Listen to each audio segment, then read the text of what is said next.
මද්‍රාවේ ජාවාරම්කරුවෙකුගෙන් රුපියල් 10,000ක මුදලක් ලබාගෙන ජාවාරම්කරුගේ සමීපතමයෙකුගේ ගුද මාර්ගයේ ජංගම දුරකථන දෙකක් සඟවා කළුතර බන්ධනාගාරය තුළට යැවීමට උත්සාහ කළ පොලිස් සැරේන්වරයෙකුගේ වැඩ තහනම් කර තිබෙනවා.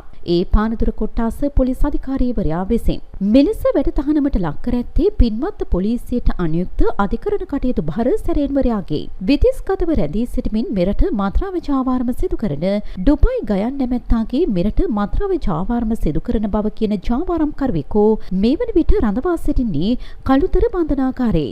නිශාන්ත සොයිසා නැමැති එම සැකකරුගේ සමීපතමයෙකු වන වාතුව තල්පිටිය ප්‍රදේශයේ පදිංචි ධම්මික තුෂාර ප්‍රනාන්දු නැමැති පුද්ගලයෙකු සමග බිම සැරීන්වරයා සම්බන්ධතා පවත්වා ඇති බවයි වාර්තා වන්නේ. ඒ අනුව ධම්මික තුෂාර ප්‍රනාන්දු නැමැත්තා විසින් ජංගම දුරකථන දෙකක් සමග බහර දෙන පුද්ගලයෙකු පොලිස් බහරයට ගෙන ඔහු සන්තකේ හෙරොයින් මත්කුඩු තිබූ බවට තොරතුරු පොතේ අසත්‍ය සටහනක් යොදා පානදුර මහේස්ත්‍රාත් අධිකරණයට ඉදිරිපත් කිරීමට පින්වත් පොලිසිය සිරමැදිරියේ රඳවා තිබුණා. එම පුද්ගලයාගේ ගුද මාර්ගය තුල බන්ධනාගාරගත වී සිටින මද්‍රාවේ ජාවාරම්කරුට යැවීම සඳහා ජංගම දුරකථන දෙකක්ද සඟවා තිබුණා. මේ සම්බන්ධයෙන් පින්වත් පොලිසියේ ස්ථානාධිපති පොලිස් පරීක්ෂක නුවන් ආසරි මහතාට ලද තොරතුරකට අනුව එම සැකකරු පරීක්ෂා කිරීමටයි පියවරගෙන තිබුණේ. එහිදී ඉතා සූක්ෂම ලෙස ගුද මාර්ගයේ සඟවා තිබූ ජංගම දුරකථන දෙක පිටතට ගෙන තිබුණා. සැකකරුගෙන සිදු කළ ප්‍රශ්න කිරීමේදී එක් ජංගම දුරකථනයක් සඳහා තමන්ට රුපියල් 5000 බැගින් රුපියල් 10,000ක මුදලක් ලබා දුන් බවටයි අනාවරණය කර ඇත්තේ.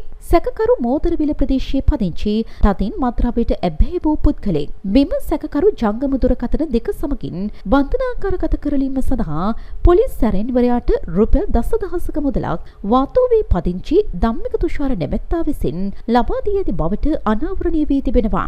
ඒ අනුව පොලිස් සැරෙන්වරයා සම්බන්ධයෙන් පානදුර කොට්ටාස බහර ජ්‍යෙෂ්ඨ පොලිස් අධිකාරිවරයා දැනුවත් කර ඇති අතර ඒ අනුවයි ඔහු වැඩ තහනමට ලක් කර ඇත්තේ. මෙම සැරෙන්වරයා මීට පෙර අවස්ථා කිහිපයකදී කළුතර දකුණ පොලිසියේ සේවයේ සිටියේදී දූෂණ කටයුතු වල යෙදීම සම්බන්ධයෙන් චෝදනා එල්ල වූ වේ. සංවිධානාත්මක අපරාධ හා මද්‍රාවේ ජාවාරම බන්ධනාගාරයේ තුල සිට මෙහෙයවීමට ආධාර අනුබල ලබා දීමේ වරදට හා දූෂණ විරෝධී පනත යටතට ගැනෙන වැරදි සිදු කිරීම හේතුවෙන් සැරෙන්වරයාගේ වැඩ තහනමට ලක් කර තිබෙනවා.